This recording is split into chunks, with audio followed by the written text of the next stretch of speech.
சந்தேகப்படுவார்கள் என்று சொன்னார். இப்படி ஒரு மனிதன் இத்தனை சாதனைகளை சந்தித்திருக்கின்ற மனிதன் இந்த பூமியிலே, அதிலும் தமிழ்நாட்டிலே கடைக்கோடி தஞ்சாவூர் மாவட்டத்திலே இருந்து வந்து தன்னுடைய எழுதுகோலை எடுத்து நிமிர்த்துகின்ற ஒவ்வொரு கணத்திலும் ஒவ்வொரு கையெழுத்திலும் தமிழ்நாட்டின் தலைவிதியை நிமிர்த்திய ஒரு தலைவன் பிறந்திருப்பாரா என்றால் இந்த தலைமுறை நம்புவதற்கு தயங்கும் தான். தலைமுறையினுடைய ஜென்சி என்று சொல்லப்படுகின்ற அந்த தலைமுறை தெரிந்து கொள்ள வேண்டும் என்பதற்குத்தான் இதனை அழித்து சொல்லுகின்றேன். தலைவர் கலைஞர் சொல்லுவார், மனசாட்சி உறங்கப் போகும் சமயத்தில் தான் மனக்குரங்கு அங்கங்கே குதித்து உலாவத் தொடங்கிவிடும் என்று.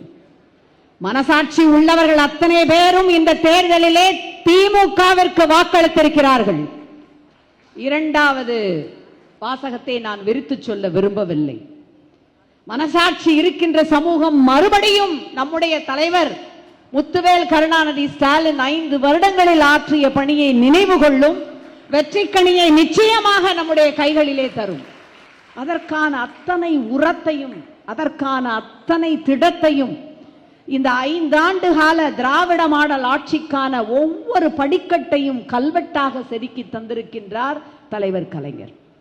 எத்தனை எத்தனை பரிமாணங்கள், எத்தனை எத்தனை அலகுகள் அவருடைய ஆளுமையில் திரைக்கதாசிரியர், நாடகாசிரியர், நடிகர், எழுத்தாளர், இப்படி சொல்லிக்கொண்டே போகலாம். அத்தனைக்கும் அடிப்படையாக அவர் உறுதியாக தக்க வைத்திருந்தது போராளி. இன்றைக்கு நாம் அவரிடத்திலே கண்டு உத்வேகம் கொள்ள வேண்டிய ஒரு குணாம்சம் அவருடைய போராட்ட குணம்தான்.